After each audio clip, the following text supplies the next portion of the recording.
So maybe you want to introduce yourself in a few words before starting the questions? Sure, yeah. I'm Darren Korb. I'm the audio director for Supergiant Games, and I make all the music and sounds and do the voiceover direction for all the games, including Bastion, Transistor, Pyre, and most recently Hades. Thank you. Congratulations again on Hades because it was a very great game and Thank the you very audio is much. magnificent. Thank you. So as a composer myself, I'm going to ask you a few questions now. The first one is, to what extent do you think the lack of means at the beginning of Supergiant Games has shaped your aesthetics? And do you think that this handcrafted style you developed back then still has an influence on your latest works? Yeah, I mean, I think it had a really profound effect on my approach in general. When I started working on Bastion, I was we had, I essentially had no budget for music or anything. I couldn't hire anybody. I had to do it kind of all myself. I had to do it in my apartment with the means that I had available to me. And that was the part of the constraint for me for the project. I wanted to try to do something that sounded on purpose a certain way instead of sounded low budget. I wanted it to sound like it had a particular aesthetic, and maybe that aesthetic included some sort of lo-fi elements. But I wanted it to feel like part of a cohesive whole. So, I thought some of the constraints guided me to certain decisions I made sonically, right? So I thought, well, what can I record in my apartment? I can't really do a live drum kit. I don't have the means to record that. I don't have a way to make that sound good here, but I've got access to all these great kind of trip hop samples. I can record acoustic guitars and electric guitars and bass just fine.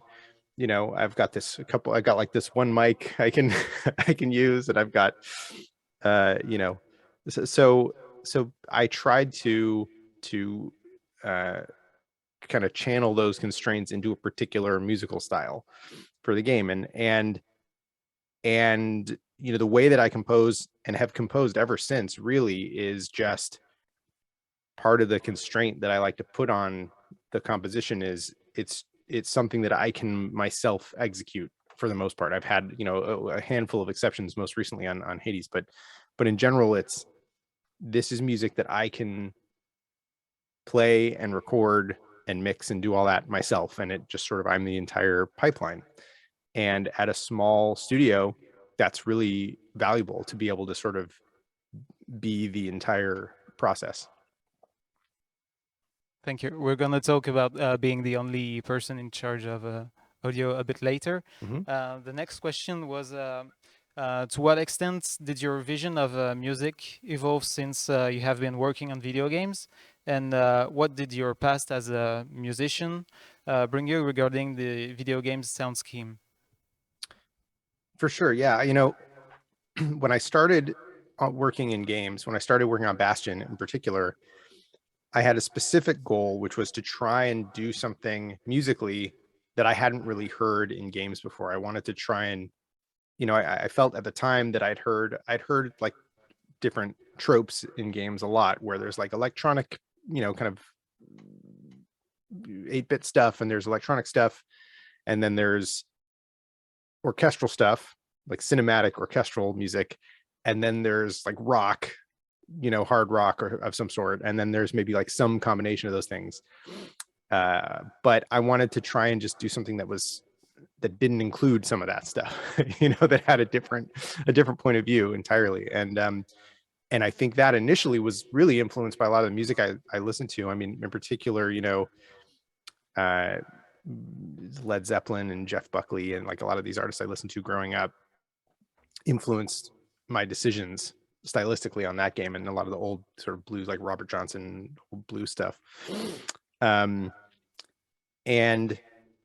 moving on from there, I've still tried to do something specific to each game, something unique for the world of the game, and to try to create something that feels like a new style, or something that is at least strange enough to make it unique to the setting of the game. So that's been my goal creatively on each project. And I think my background, before I got into games and composing, I was playing in bands, making rock music. I was trying to produce artists and writing some songs and stuff, and I had not done really much composing at all. And so I think that's where my approach comes from. Is I try to approach everything, I approach it more like traditional songwriting than composition. Um, so that's where a lot of that stuff comes from, is just my years as somebody playing in rock bands and writing songs. All right, thanks. Um, as far as we know, you're the only person in charge of the audio at Supergiant Games. Does this help you create a closer relationship with other poles, such as narration and art? And if it does, is this the reason why music has such an importance in the studio's productions? I think it's not just being the only the person in charge of the audio. I mean, I think part of it is that I'm part of the team, that I'm integrated into the team, and I am a sort of co-equal uh, portion of the game development process and consideration, right? And in a lot of studios, I know that's not the case. So I think part of what helps me integrate my work better with the rest of the team is the fact that I'm there right from the beginning and involved in the ideation of these things and involved in the entire process from start to finish. And I think that's really a really important aspect of it. I think our team as a whole values the audio a lot, and we're all sort of looking for ways to feature everybody else's work, and we're all sort of looking for ways to try and integrate the best we can. I know a lot of what Greg Kasavin, our creative director, does is he takes the work that every different discipline is doing and he tries to marry that through his writing. I mean, that's part of what he's doing, is trying to like justify and marry and have it all feel cohesive through the writing. And I think that sort of represents a lot of what our efforts amount to, is really trying to make every element of the game feel like it belongs with every other element. Okay, thanks. Someone I work with calls that the glue because Mm-hmm. it's the small thing that intricates between everyone's specialty. Yeah, absolutely. Would you call that glue too? Oh yeah, definitely. Definitely a creative kind of glue, and I think just you know the you could call it a lot of things. Creative unity. You could call it just sort of a like a unified creative vision or whatever, all that stuff. But I think at the end of the day, that the feeling you get when this aspect matches that aspect, and they all kind of feed into each other, it's a more immersive gameplay experience, is my feeling. Yeah, sure, thanks. Um, has growing success created some kind of self-inflicted pressure regarding your work? Yeah, certainly. There have been a couple of times, in our history where we felt, a lot of pressure. I think the time that it was felt most acutely by many of us on the team was during the development of Transistor, our second game, because we had only made the one game at the time, and so we didn't have a process in place for making a second game, making another game, you know, and it's kind of like that like sophomore slump thing they talk about, where your first album, you have your whole life to make your first album, but you have like 2 years to make your second album, so it's the entirety of all your experiences leading up to that first thing, and you put in like all your, you throw all your eggs in that basket, and then you have to create new eggs to put in another basket for the second game. So uh definitely we that we struggled with, should it be how different should it be from the last game, how similar should it be to the last game, like what we really struggled to try to give the game its own identity and try to walk that line. And I think since then, having done it a couple more times, our confidence has grown, and our confidence in each other working with each other, our comfort and our sort of just faith that everybody's just gonna do their thing and they're gonna kill it, and no one has to worry about whether or not Gen Z is gonna make amazing art. She's just gonna do that. Like, that's just what she does. So so it's nice, now that we've been together so long, the sort of team that worked on Bastion is all of us are still at Supergiant.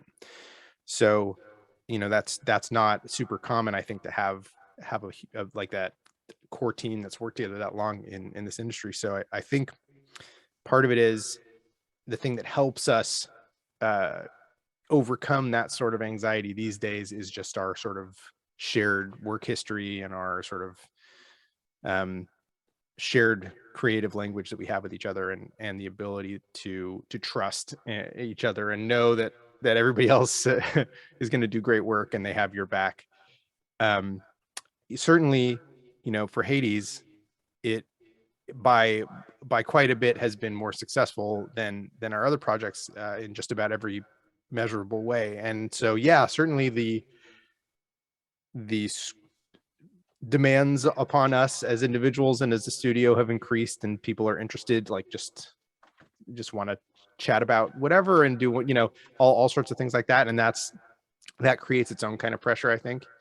And I think whatever we end up doing next, I'm excited for it, but of course it will have a whole different it's going to have a whole different lens through which people are looking at it, I think, after Hades. So that's, it's just how it is. We try not to let it get to us.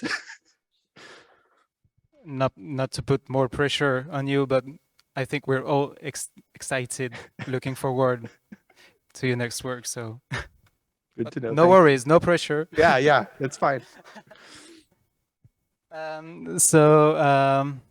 We heard on Hades that you use different layers depending of the current situation. For example, when you enter a room before the combat begins, we only hear bass and a few percussions. What is your take on interactive music? Yeah, I mean, I think interactivity with music in games is a real there's a lot of potential there for enhancing the play experience. We've used varying degrees of interactive music in Bastion. There was basically none, just for technical reasons. In Transistor, we started playing with the idea of having separate stems that can turn on and off. Just a simple pardon me, just a simple no drums, and then combat starts and the drums kick in, the very simple on and off percussion track. And then of course the turn mode in Transistor, where the sort of music has like a low pass filter put on it, and then these sort of haunting vocals come in when you're planning your turn, when you're inside Red's head. So that was our first kind of foray into interactive music, and we got even more granular on Pyre, where I had, I think, upwards of 8 stems that can play in all sorts of different combinations. It was really elaborate, maybe a little overboard, but it was good to know where the edge of effectiveness was for me. Because in Hades, we sort of reeled it back and distilled that down into things that I thought were going to be the most effective, highest impact musical changes. And so for most of the pieces in Hades, we have 3 stems. We have like a guitars stem, a bass stem, and then a drum stem, which also contains the little synthesizer, Casio synthesizer sound on all the tracks. And so the way it works is that when you enter a new chamber, those stems can play, it'll be drums plus one or both of the other 2 things, or neither of the other 2 things. So it could just be drums. But when you enter a new chamber, that's a combat chamber, until you defeat the enemies, you're going to hear the percussion. And then when you defeat the last enemy, the drums turn off, and then whatever else is playing will still be playing. And then when you enter a new chamber, it rolls a random new combination of those stems to try to keep the music fresh. And because, one of the considerations was, we know that this is a game you're going to play through over and over and over again, and the music needs to stand up to tons of listening, tons of repeated listens.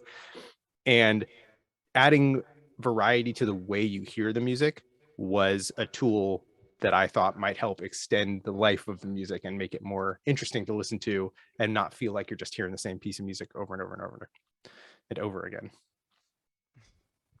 I mean, the addiction you get out of the game is just like as effective as the addiction you get out of the music as well, because it's very well done.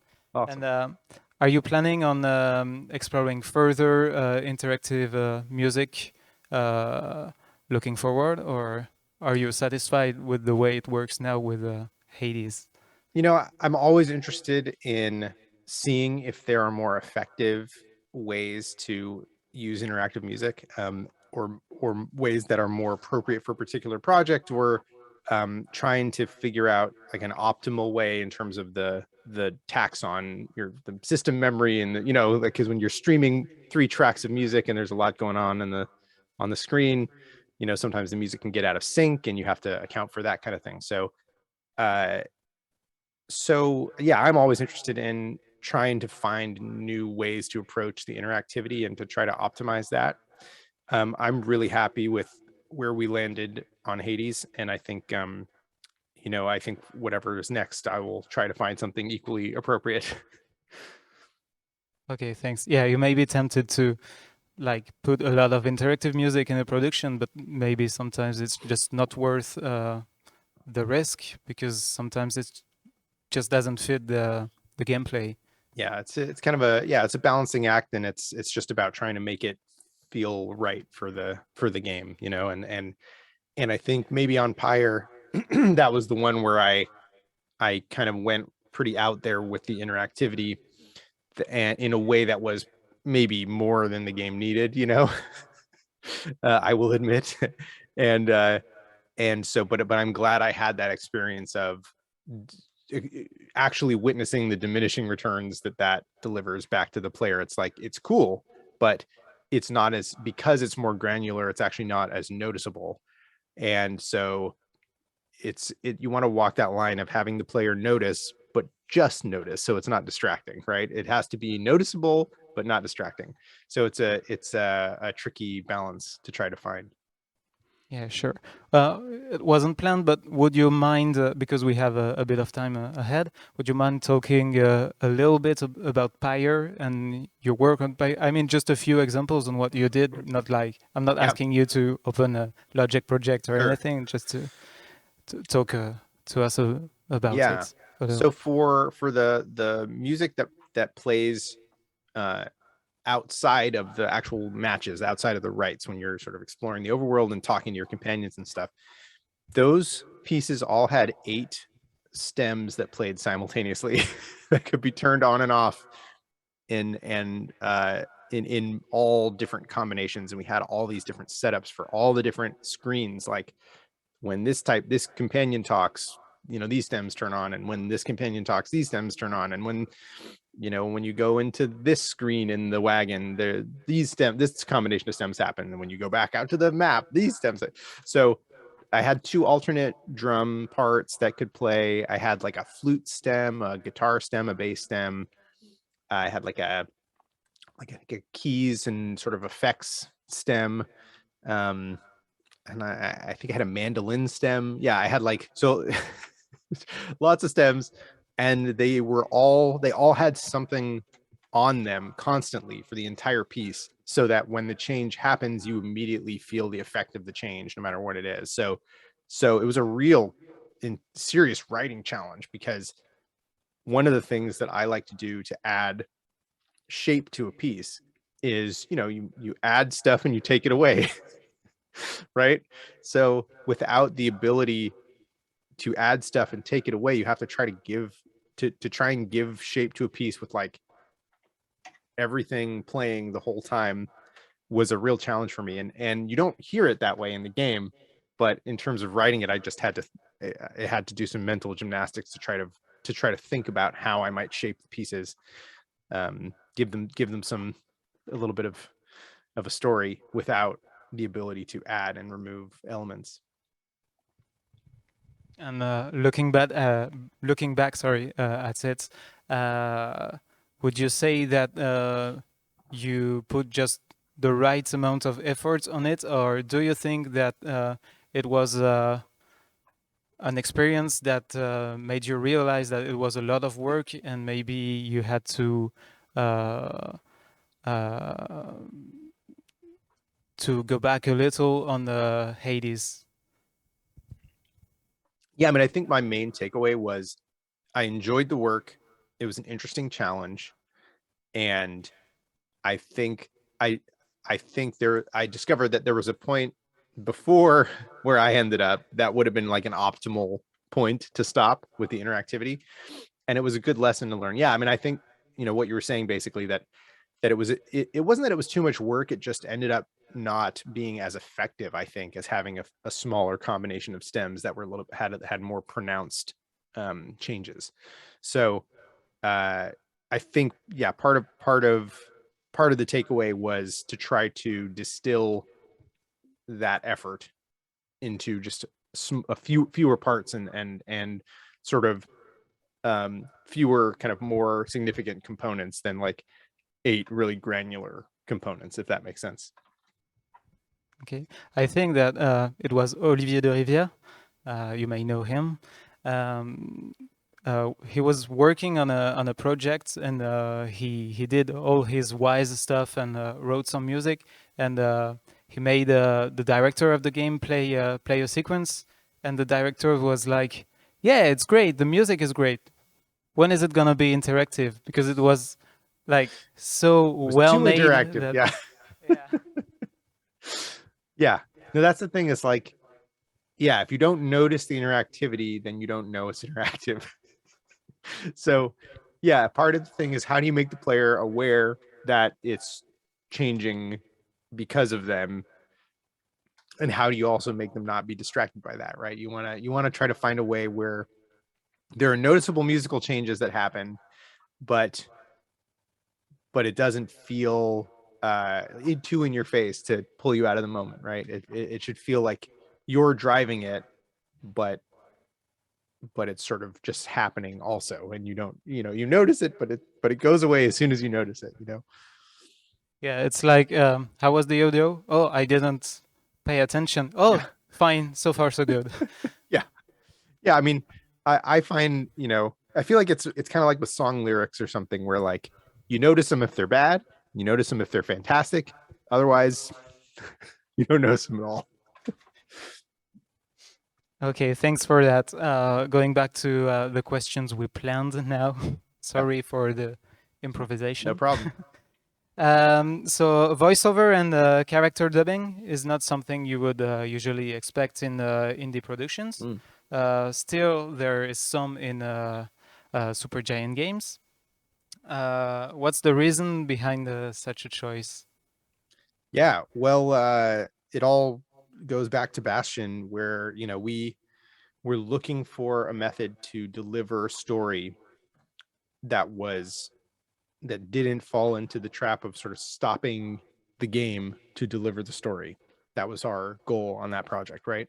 Like, we were making an action RPG, and we wanted, we love Diablo 2, for example, was a really big influence on a lot of us, and we love that gameplay. But then you go to town and you just sort of have this kind of wall of text where somebody talks at you about something or other, and we wanted to try it and find a different approach to that. And pardon me. And at the time, I was roommates with a buddy of mine who I went to high school with, and we did theater. We did a bunch of acting together and improv comedy and stuff when we were in high school, and it happened to be Logan Cunningham, and so we said, let's see if Logan is interested in recording some narration, some voiceover to, and so we had him. He came to my room and recorded some stuff, and we put it in, and it instantly made the game feel like it felt cool right away. We're like, oh, this is an interesting thing. And then Greg had some, put in some stuff where he's kind of responding to stuff the player is doing, and it's like, oh, okay, this is a thing. This is something to pursue. And Logan has been an integral part of every project we've done. I mean, he's played a main character in every project. And on the first 2 projects, he was pretty much the primary voice actor. one of the only ones. There were a couple other small performances in Transistor and in Bastion, but it was mostly the Logan show. And then on Pyre, he's the only English speaking character, pretty much. So yeah, the first 2 games. And part of what, so Pyre was the first one where we really tried to branch out and have like a bigger cast of characters. Most of them are voiced in a sort of made up language, so I felt comfortable. I felt like we could get away with more, if that makes sense, in terms of like we didn't need performances that were as good as Logan's necessarily for all the parts. We could just sort of, we'd get by with, what we found. But we ended up having some great actors work on that project, and they had a really difficult task to try and deliver these made up lines. And working with all these actors and casting that game gave me the confidence moving forward with Hades that we could do a fully voiced game in English and have all these performances try to sort of live in the same game as a Logan performance, and that was the sort of the bar for us, trying to be able to have all these other performances exist in the same game as Logan. And so yeah, I mean, it was a real process for us over the years, trying to figure out who we knew that we could, cast from a pool of people that we knew. I mean, that's sort of our initial approach with casting, is trying to, friends and friends of friends who we've worked with before, or happen to be good or might be right for this part or something. So and Hades was really the first time that we reached out beyond that network of people that we knew, where we actually, had some auditions, and we, that were off just sort of from people we didn't know. And Greg did some like voice actor Twitter hunting and like found people that might be great for a part, and we had them audition, and that ended up working out a handful of times as well. So, it was a real,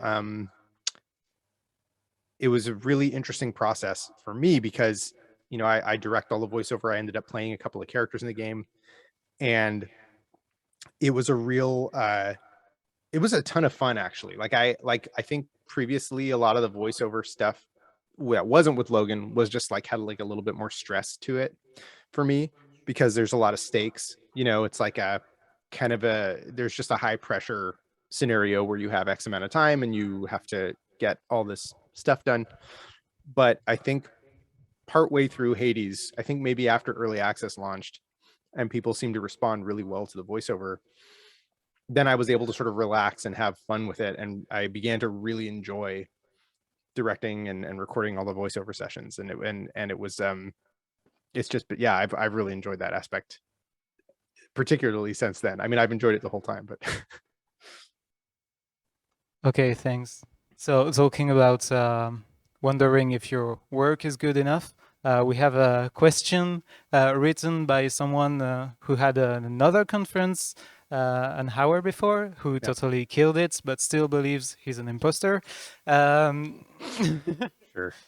So imposter syndrome is a huge thing among artists in general, and for example, the excellent game Chicory deals with this kind of subject. Yeah. Is that something? I mean, you already kind of answered to it, but is that something that affects you, and how do you cope with it throughout productions?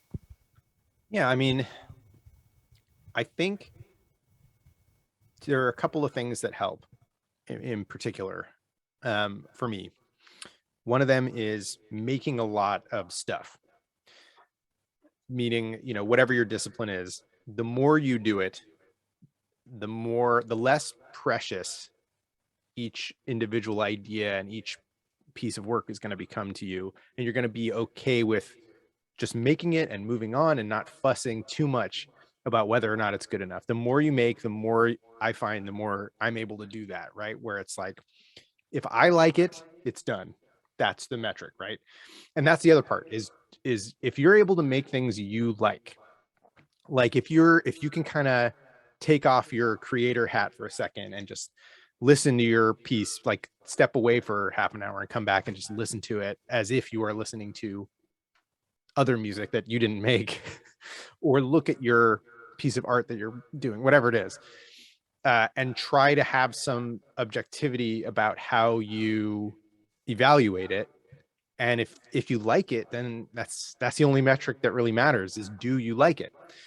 And so I try not to worry too much about, oh, well, am I doing this in a good enough way? I certainly have felt over the years, especially starting out, just having done Bastion, like an outsider for sure in my approach to game music and audio, because I just didn't know the right way to do it. I was just doing it however I could. So I certainly felt that, but but I thought the work was cool, so it didn't really bother me too much. I thought the thing that we were making and the work that I had done, I was happy with it, because I just liked to, I thought the music was cool. I thought, and that the strangest thing for me was on there isn't necessarily a difference in how I felt about, say, the work I did on Bastion and the work I did before that nobody knew about or knows about. You know what I mean? So I think it's important to just have your sense of the worth of your work not be tied to how it does. Because there are plenty of cool things that people don't appreciate enough, and there are plenty of things that people appreciate too much. But I think as long as you're concerned with just doing the work and making sure that you like the work, and then you just kind of gotta wave goodbye and move on to the next thing. So I think you made half the room's day. Excellent. Thank you for that. Would you like to say something more before we head to questions in the public, or is that it? I mean, I feel like we covered some good ground. I'm happy to take questions and answer, see what people have, burning questions people have. Okay. Thank you very much. It's very valuable to have the experience of someone like you talking to us. Thank you very much. My pleasure. Yeah, thanks for having me.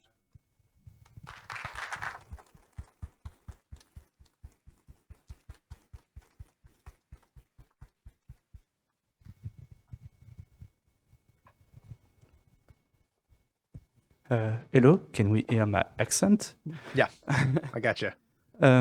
So I'm going to be a bit of a fanboy there, but huge fan of your work. I don't know if I can ever talk to you again. So like your work on Pyre is amazing. I love everything that you did so far. So Thank so you very glad I much. can get to ask you a question or something. So I've seen a no-clip interview of Greg Kasavin where he talks about creative differences and how it brings like a way better game that he could imagine because he works with people like you or like Gen Z or stuff like that.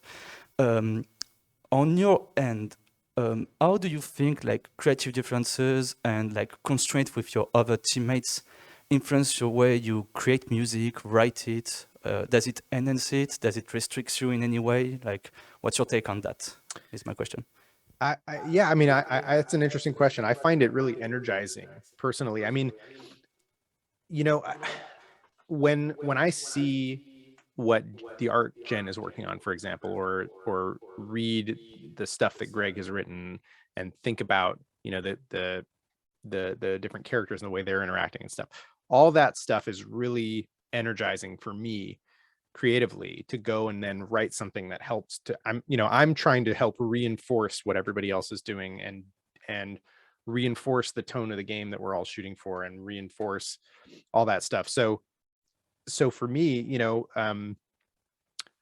everybody else's work on the team is really inspiring and is part of what feeds into my process. And then, sometimes I'm making pieces the entire project. So artists will see the stuff or hear the stuff that I'm doing. Greg will hear the pieces that I'm doing, and it all kind of feeds back into itself. It's like a feedback loop where the work everybody else does feeds into my work and vice versa. And hopefully the idea is that makes, it's part of what makes the project feel cohesive, is that everybody's sort of playing off each other and responding to what everybody else is doing, and trying our best to, have it all be married as much as possible.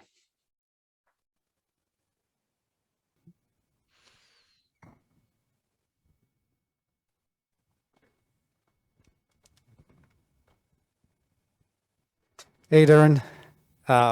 So a bit earlier, you mentioned that when working on Bastion, you wanted to do something different that wasn't either 8-bit or orchestral. And so my question is, can you describe the process of finding the typical sound that you went for this game?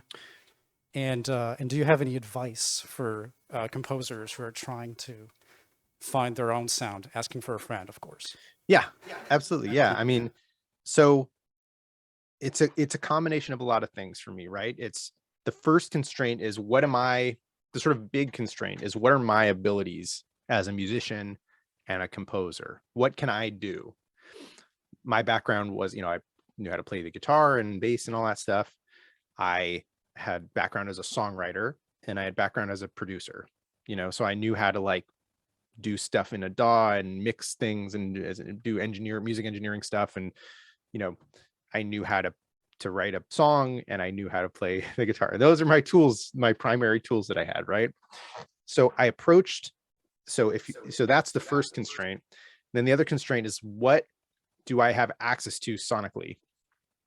What are the things I'm going to be able to pull off and have them sound good? I knew I didn't really want to use like fake strings too much, or if I did, I would try to use them in a way where it was aesthetically on purpose that they sounded fake and weren't trying to sound real, if that makes sense. So I wanted every choice creatively and aesthetically to feel like it was a deliberate choice and not out of necessity or some sort of placeholder thing, or a thing that was, was something that I did because I couldn't afford an orchestra or whatever it was. I wanted all the choices to feel like they were intentional. And then, I think the most important, not the most important, but the most specific constraint is, what are the things that are going to feel appropriate for the game that you're making? For Bastion, some of the early high level ideas that I had that we were throwing around, like, what if Cormac McCarthy made a fantasy video game, right? So, which is like a weird high level kind of pitch, but it's like, well, what are some of the tonal aspects of his books, or the movie like The Road or something, right? Where it's like a gritty kind of, he has some like Western vibes and, some frontiersy stuff, and there's danger. So I wanted to try to represent some of that tonally, right? So I knew I wanted there to be like a kind of a Western sound, like with the acoustic guitar, the bluesy thing. And then I knew, because the game was set in a sort of exotic fantasy location, I wanted to butt that up against stuff that's not normally associated with that. So that's where a lot of the sort of Eastern sounds and samples and instruments come from. And then I wanted to try to marry those elements with a third element that those things are not usually associated with, which was the sort of like sampled trip hop drum stuff.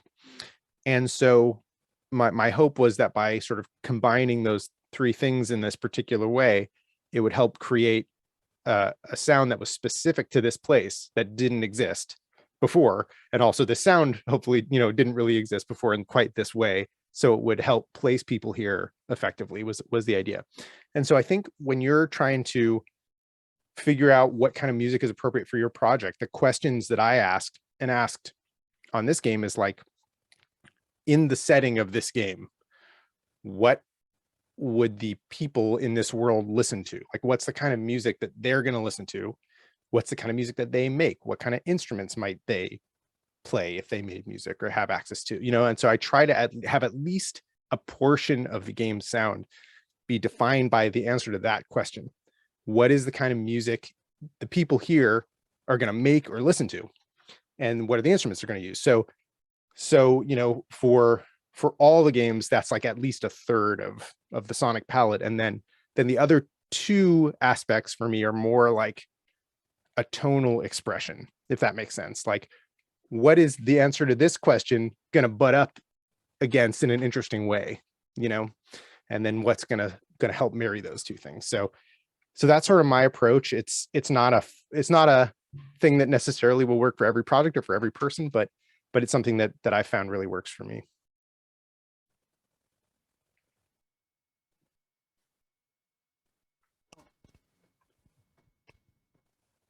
Hi, Darren. Nice to meet you. I saw your face in the No Clip documentary, so now I'm happy to see you live. I have, as a programmer, obviously, I'm biased with my question.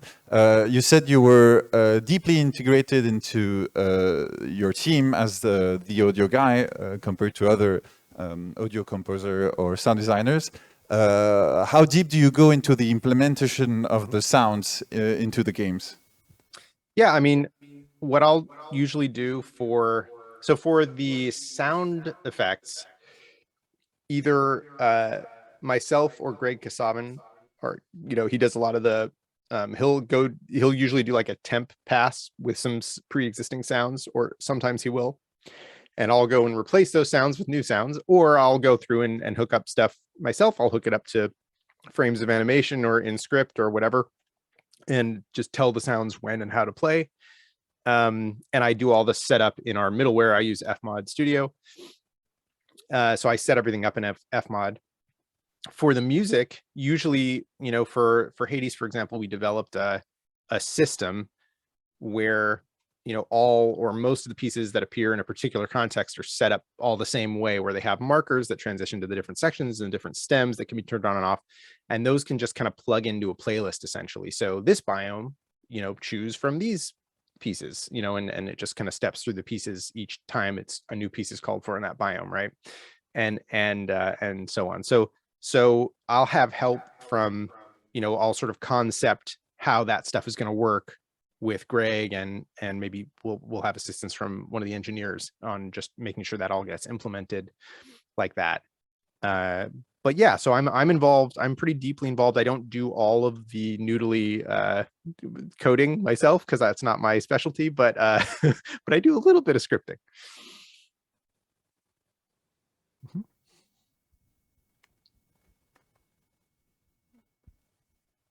Hi. Hi. Sorry for my accent. It's fine. I was wondering if you already have, or did you have, any cultural issue about your song and soundtrack? Because I guess it's something like we can have, because you're talking about something historical and mythological. And did you receive any bad feedback about it? Like it's too much modern or rocky for the purpose you're talking about? It's interesting. I haven't really received that kind of feedback, at least that I know of, not directly to me anyway. So yeah, I mean, I think part of the thing about a game like Hades, for example, is it's, pretty clear that it's like a fantastical lens through which to look at that stuff. It's kind of a fantasy game. You have lightning powers and you're casting spells and stuff. You know what I mean? It's sort of like, yes, it's the framework of Greek mythology and all these characters and stories from Greek mythology, but sort of at its core, I think it feels a little bit more like a fantasy game, And so I tried to have the music be reflective of the game as much as possible, right? So I wanted to take components from that part of the world and have instruments that sort of represent that place and the vibe of that place, and use some, different scales and things that help imply that kind of a vibe. But it's the same thing where I was interested in sort of butting that up against styles that represented other aspects of the game. So yeah, I've been lucky enough to avoid that sort of criticism so far. Hopefully, yeah. I mean, hopefully it's my hope is that it's clear that the intent is to try and reflect, the game that we have and what's presented, to the player in all the other aspects of the game, is to try and sort of mirror that.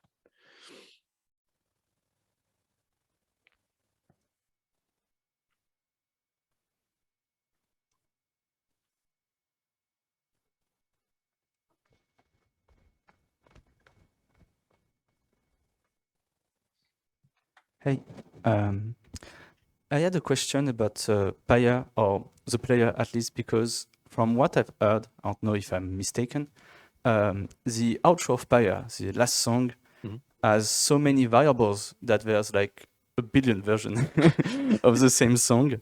And I was wondering if how much you take the player into account in your writing process, if you take him into consideration, if he's part of the writing process, because if the player action can make a song that you don't know about, well, maybe the possibilities are infinite if you take the player into consideration when writing interactive music. I don't know if my question is very clear, but yeah. Yeah, I mean, I think I know what you're saying. I mean, in the case of Pyre, you know, I at the very beginning of the project, I had the idea, if we're going to have sort of like bards who are kind of singing about what your party is doing in the game and sort of telling the history of what's happening, that I wanted it to be reflective of the choices you actually made in the game. So we were finally able to implement that for the ending song of the game. And the way we did that is, you know, we have sort of like kind of binary states for a lot of the characters, whether they ascend in you know, in an ascension rite or they don't,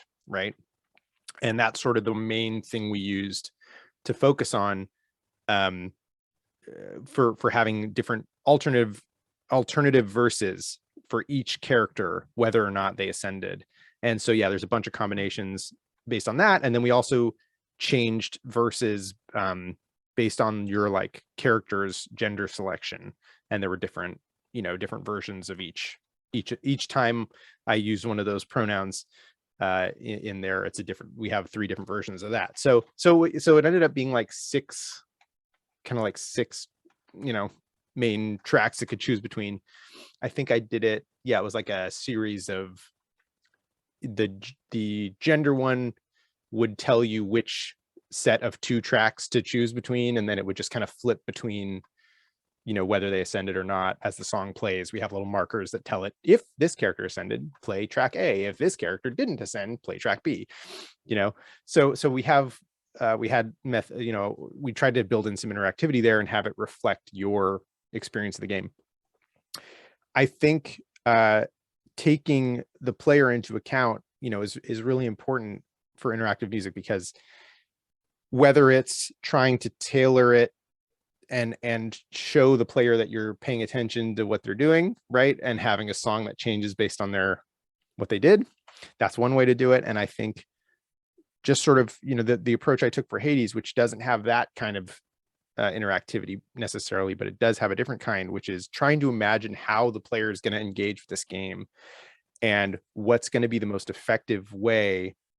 You know, in Hades, one of the big considerations was sort of prolonging the time you could listen to the music without getting sick of it, for example, right? That was one of the priorities I was trying to solve with the interactive music. So trying to figure out how I can implement the music in a way that would keep it fresh for players as they play through the game, maybe hundreds of times, which was something that was new for us. You know, we hadn't made a game like that before. So yeah, I mean, I think there's all sorts of different considerations for interactive music. And I think, you know, you have to, of course, consider how the player is going to be interacting with the game, because that's the sort of last ingredient in the interactive music, is the player playing the game. And so for me, you know, part of the thing that helps with that is just playing the game a bunch and imagining what might be cool as a player. Thank you. Mhm.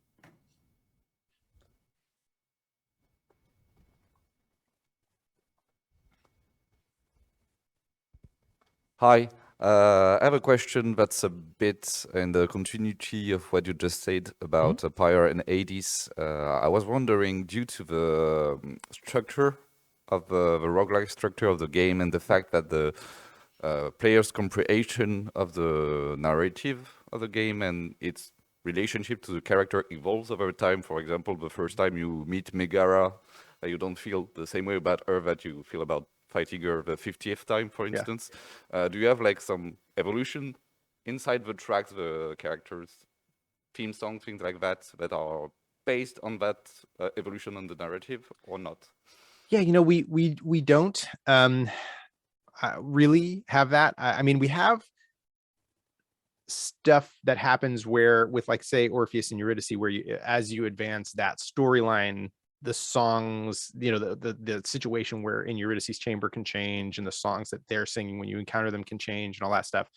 But we don't have the specific thing you mentioned where like a mix or the arrangement changes as your relationship with the character develops. I mean, I think that's a cool idea. The I think practically speaking, the way it ends up working is that, the fight doesn't change really either, like the actual encounter. And so the way you feel about the encounter changes though. Like the first time you get to Meg, she's the toughest thing you fought so far and you're probably going to die, but the 50th time you get to Meg, it's just a breeze. And so the music will kind of help reinforce both of those things, right? Even without changing. I mean, that's the theory, right? So as presented the first time, the music is going to be scary. It's going to be like, oh no, it kicks into high gear, and that's, then you're like, gets your blood pumping, you like want to run away. Then the 50th time you're like, yeah, I'm the badass, So it's the same music, but the way you feel about the encounter changes. So theoretically the music will reinforce either one, hopefully. But that is a cool idea. I haven't really, tried that level of change, because it's one of those things where, if you're going to do it, you have to figure out when to do it, and then you have to figure out how much to do it. And it's one of those things where if it's going to interact and be reactive to something the player does, it's got to be noticeable. And so, yeah, I feel like if I'm going to do something like that, I want to call attention to it somehow.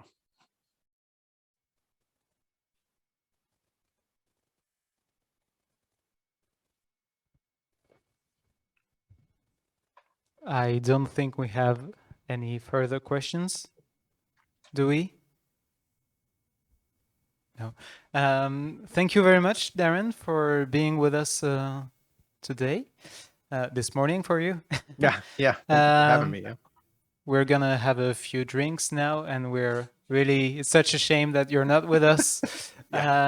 Anyways, I wanted to say thank you to Louis Godard, Wilfried Nass, and to the whole team of ADDON Games who have made this possible, and especially Mylène Lourdel, who helped us reach out to you. Sorry. Thank you very much for bringing to us your experience. It was a pleasure. Yeah, thank you for having me. Yeah, if things were a little different, I'd be happy to join. But yeah, at the moment, I'll probably wait to start drinking until, at least it's 9:30 in the morning here, so I'll probably wait a little bit. But but yes, enjoy everybody, and thanks for having me.